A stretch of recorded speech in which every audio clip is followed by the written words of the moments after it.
Welcome back to Asinine Radio, a weekly podcast where we talk about music, and, well, that's pretty much it. So, let's go!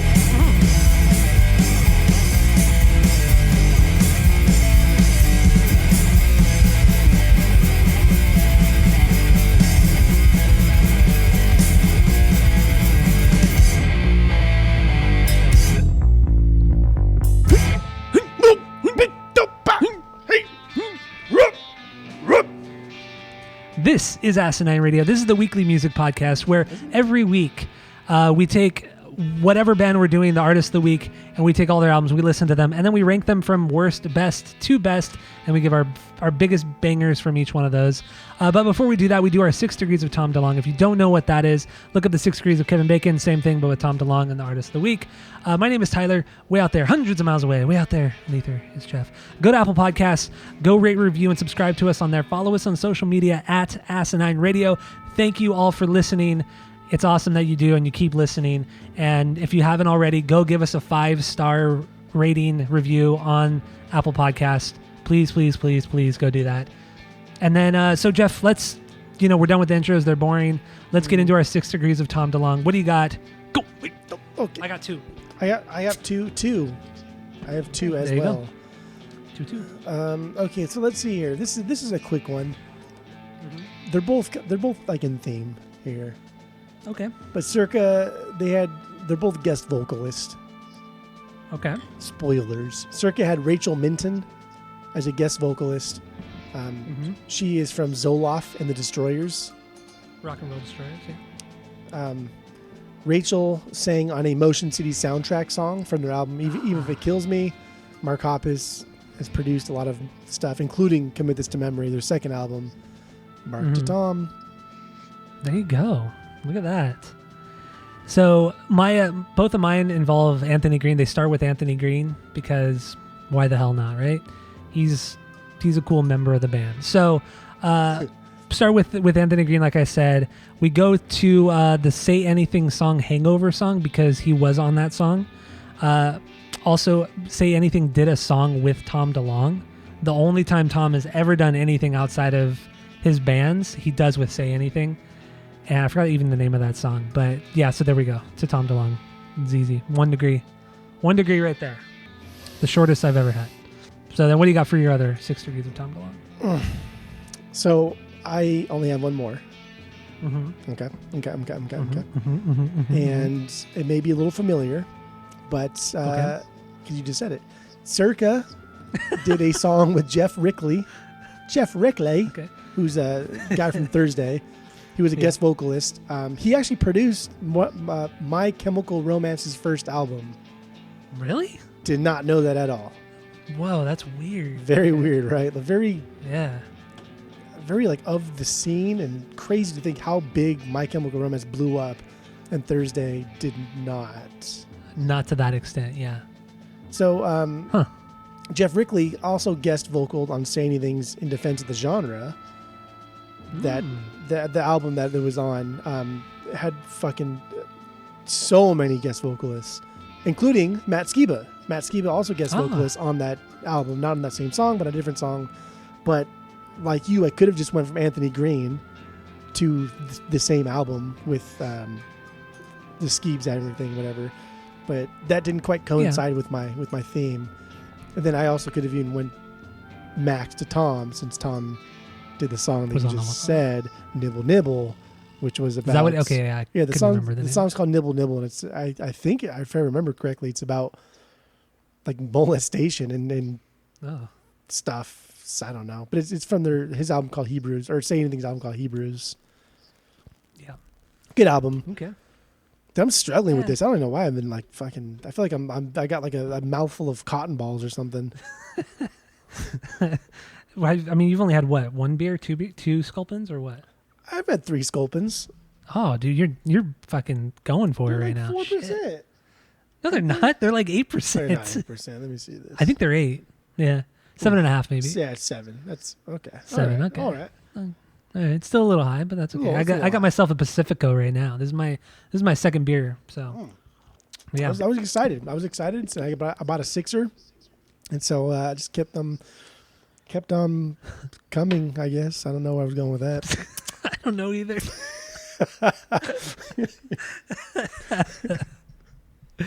All right, so my last one here, we start with Anthony Green. He was obviously the singer for Seosin, and once again is the singer for Seosin. The guitar player Justin Shikoski was also in Seosin for a long time. He left Seosin, joined the Used, so he played with the Used for one record, The Canyon.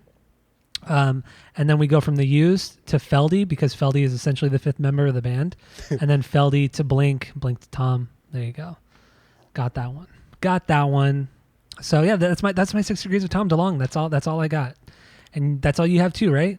You got nothing else? No, that's all I got. It's kind of interesting that both of ours were very similar, and just, I mean, like Anthony Green's from the East Coast, but it's interesting to see how close and how small this scene was, like the music world, this scene. That's very true, yeah. Like from Thursday to My Chemical Romance. And where are Thursday from? Are they from the East Coast too? Thursday Band. Band, that's how you say Thursday. Band. They're from New Brunswick, New Jersey. That's where they're from, so they are East Coast. They're like Bouncing Souls boys. Yeah, look at that. But Bouncing Souls are better. That's the truth. That's not true. What? Nah, just kidding. Thursday's fucking trash compared to Bouncing Souls. Bouncing Souls are the best punk that has ever come out of New Jersey. Fact. Better than the Misfits. Just kidding. That's I mean, I do think so, yes, but I That's see blasphemy. I see the argument for the Misfits. Yeah. You see the arguments. Yeah, I see it. Okay, and I so do not accept.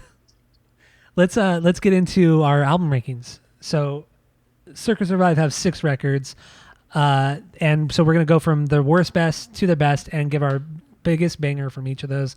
So then what do you got, Jeff, for your number 6 Circa Survive record? Go. All right. So their worst best is Dissensus, their 5th album, 2014. This listen through was pretty disappointing. I've only listened to, I think, 3 albums by Circa. And so half of these I've never even heard before. And I don't know what I was expecting, but I for sure was not expecting this. And Dissensus, it's not bad. It's not a bad album. Yeah. It's not terrible. But, dude, it's just another Violent Waves. Like, it was just the same fucking album again. They just did it again. Huh. And maybe I was tired. I don't know. But I was bored. This was not interesting. I could not get behind this at all. Like 3 songs till the end, I was like putting it on, like, when the fuck is this album end? It's got to be like 2 hours long. It was hard to get through just because it was so Circa. It was so derivative of their best stuff. I've listened to every one of their records as they've come out, but I've only ever really gone back to 2 of them over the years. So it was kind of an eye opening week for me in Circa Survive. Yeah, like I don't have a favorite song from this because I'm never gonna go back to this. Okay. And I don't want to say never like buy it on vinyl. No. Even if it was like $5, I would never buy this on vinyl. I'm not gonna listen to it. I'm not gonna listen to it. But you'll fucking listen to Gloria Gaynor over and over again, huh? She's good. Fuck out of here. That's my 6 best. It's your number 6. Okay, so my number 6 is On Letting Go, their second record. This one, even when I first heard it, I could never get into it. I just thought it was it was like the worst parts of Juturna, but just like expanded on. Like there's just nothing happens on this record. It's just every song bleeds into the other, every part bleeds into the other. There's just nothing there. There's just nothing on this record. If I had to pick a song, it would be the first song, Living Together. And that's just because it kind of explosively opens. And then for like the first 10 seconds, and then it goes into what Circa Survive does. You know, it's just, there's nothing memorable on this record for me at all. There never has been. I think the artwork is fantastic. I think the artwork for every one of the records is fantastic. But yeah, this album just is a dud. This album is an absolute dud for me.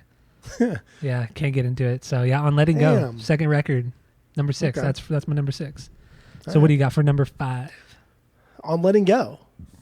Okay. For for much of the same reason. This is the last Circa album that I heard until The Amulet, their last album that they put out. The reason I stopped listening to Circa was because of this album. This album's fucking boring. It's like, again, though, it's not bad. It's not a bad album if you just give it at face value. Forgettable. But knowing that Juturna came before this is just this is a Juturna ripoff with none of the magic. Mm-hmm. There's a severe lack of rad bass lines on this album, and this album focuses on Anthony way too much, and this band focuses on Anthony way too much after Juturna. Yeah. It's a dud. It's a fucking dud. Agreed. Totally agree. So you have Don't care. No BB on this one? I do like the only difference between medicine and poison is the dose. That's a very 2000s thing to say, that phrase. And I think really it's a is. solid drum track.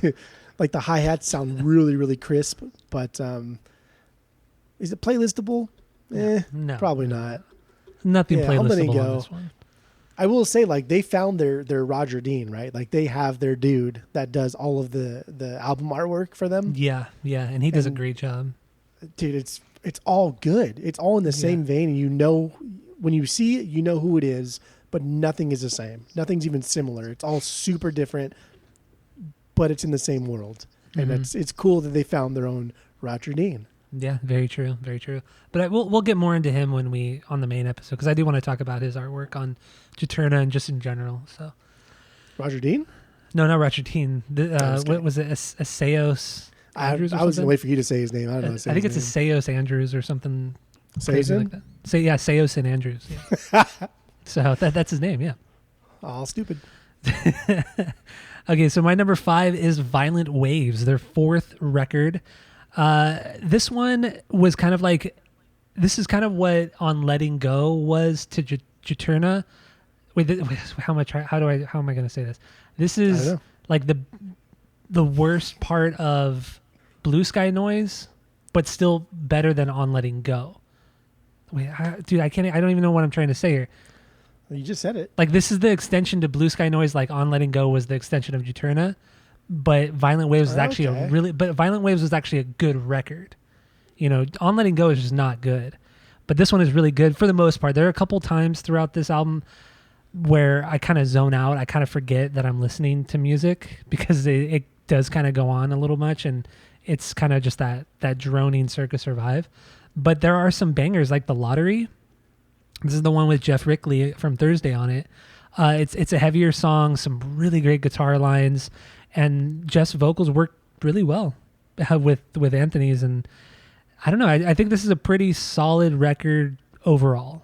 Like I said, a couple mindless parts, zoning out parts, but overall it has some good stuff. So that's my number 5 is Violent Waves, their 4th record.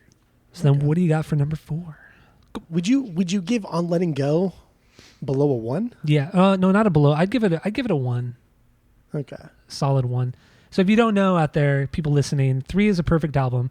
2 is a good album you're going to continue to listen to. 1 is a bad album, but you should give it a shot. And 0 is a trash fire. So what would you give your bottom 2? On Letting Go and Dissensus?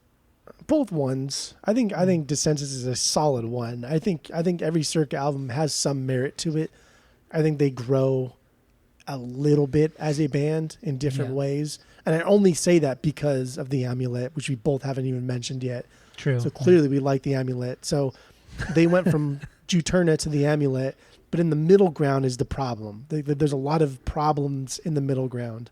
Yeah, so that's true. I only give Dissensus a 1 because it at least leads up to The Amulet. Okay. All right. But my 4 is Violent Waves. My 4 is Violent Waves. This is their 4th album. Yes. The first half of this album is where it's at. The first half of this album is solid.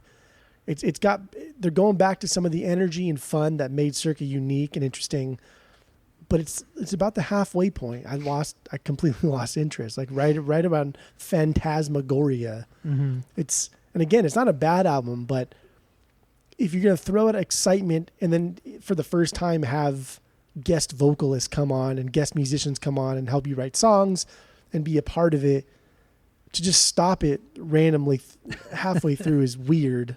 And it's just, there's no focus on this one. There's no focus, and it's bizarre. It is, like you said, it is kind of Like, what did you say? It's the On Letting Go's version of Blue Sky Noise. Yeah.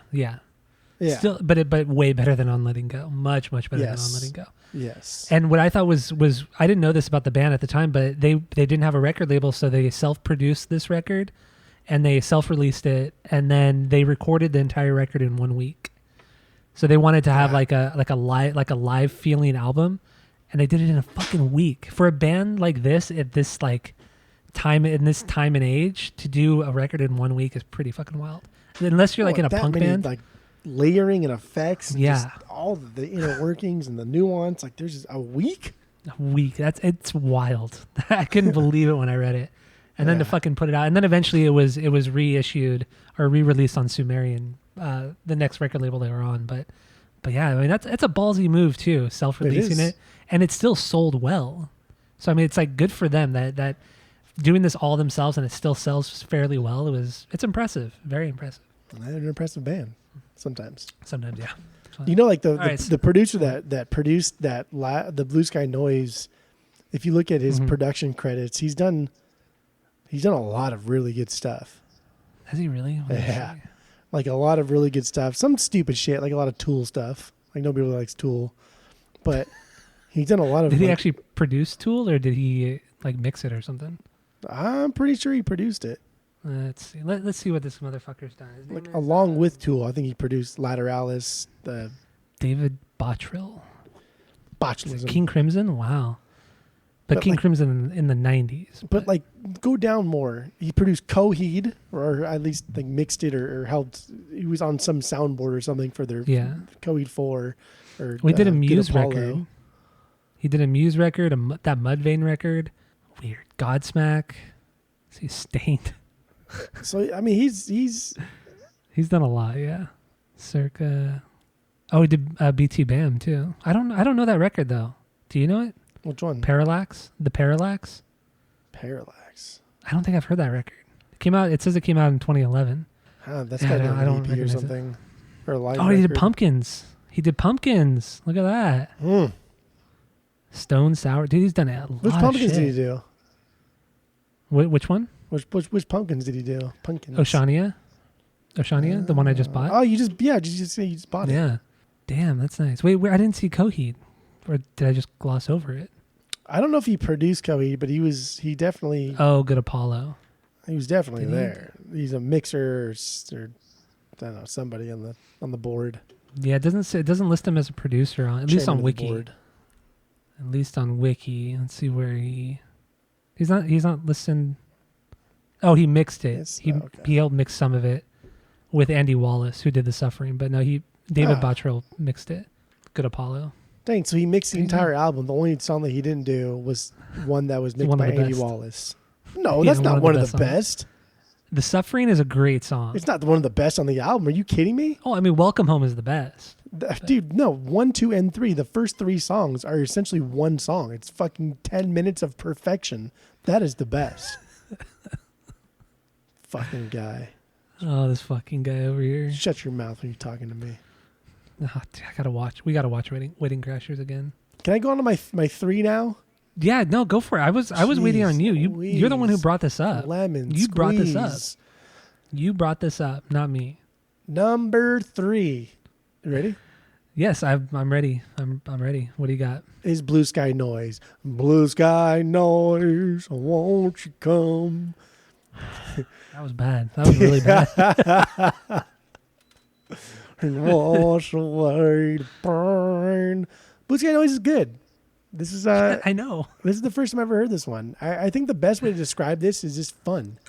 It sounds like they're having fun. It's poppy. It's a little more straightforward indie rock, but it's fun. It's lighthearted. It doesn't take itself nearly as seriously as everything else they've ever done. Mm-hmm. And it's fun, which is why I thought it was interesting. The person that produced it has produced a lot of other bands that take themselves way too seriously, and this is the most or the least serious that Circa's ever sounded. True. So very, very true.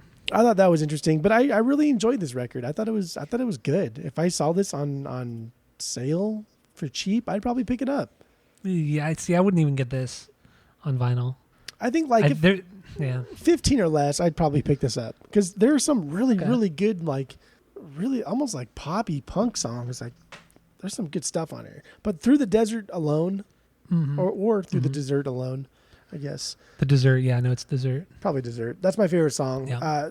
Like finally a great bass part, and the bass has some like overdrive on it to make it a little more crunchy and interesting.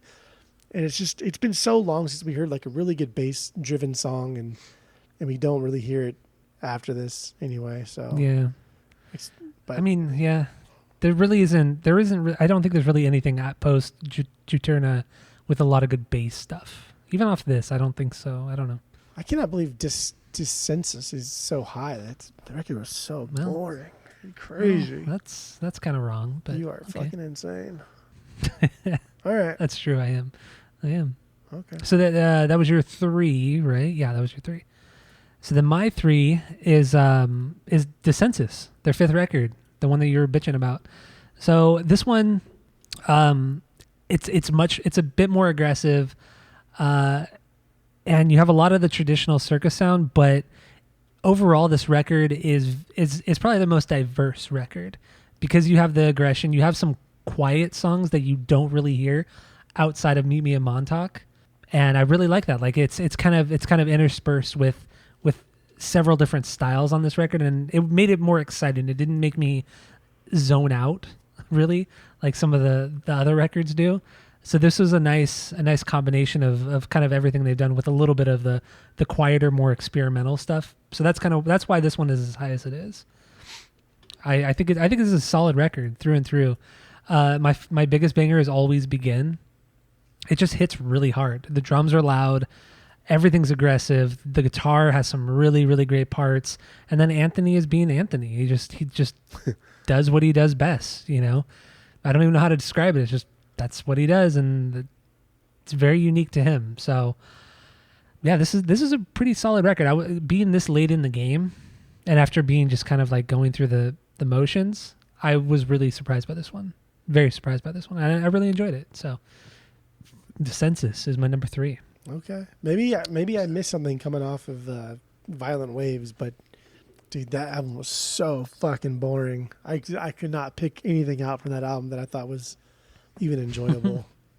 Well, how did you listen to them? Because I pretty much did the first 2 in one sitting, and then I did 3 and 4 on another sitting, and then I was kind of like burnt out.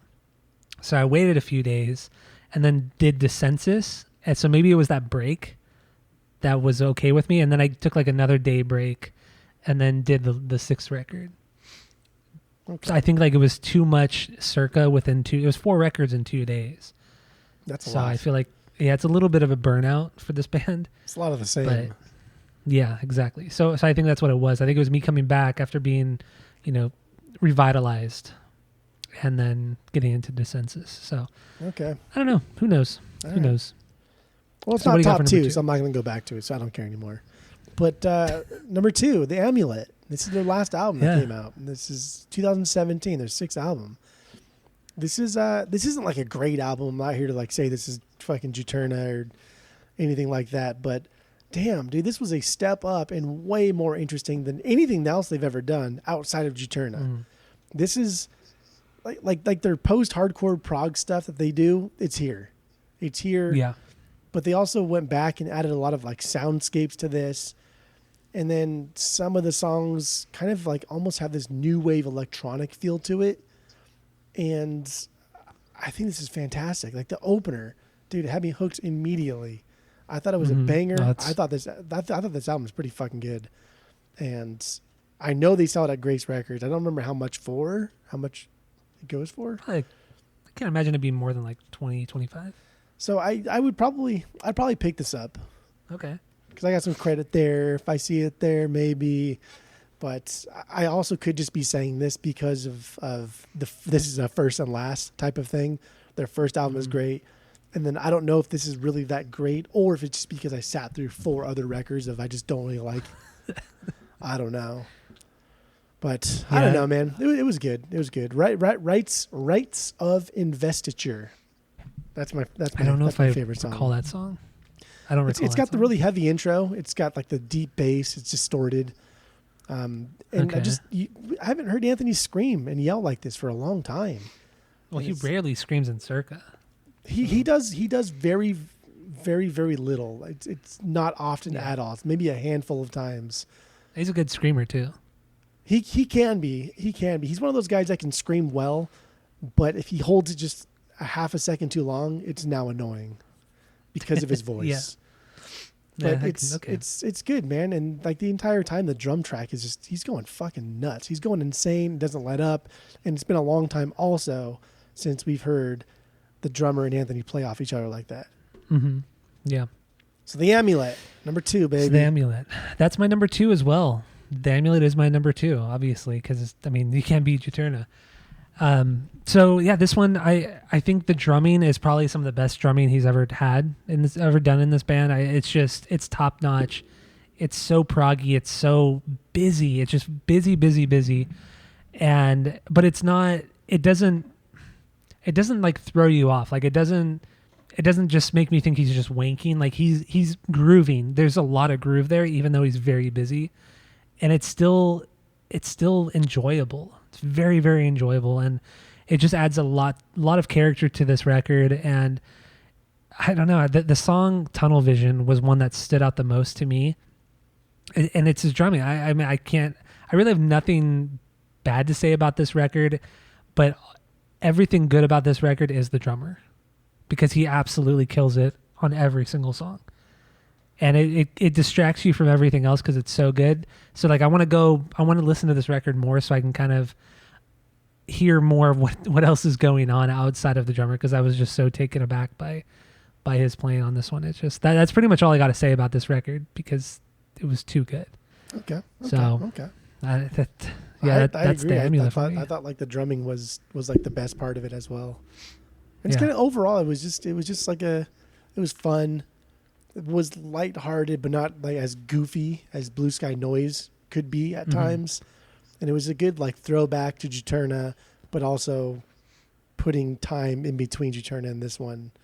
And it was good overall. It was good overall. It was good. Considering it's 13-year difference between Juturna and this, not bad. I mean, they can still put out really good stuff. Well, they put out just a shame they put out stuffs. some.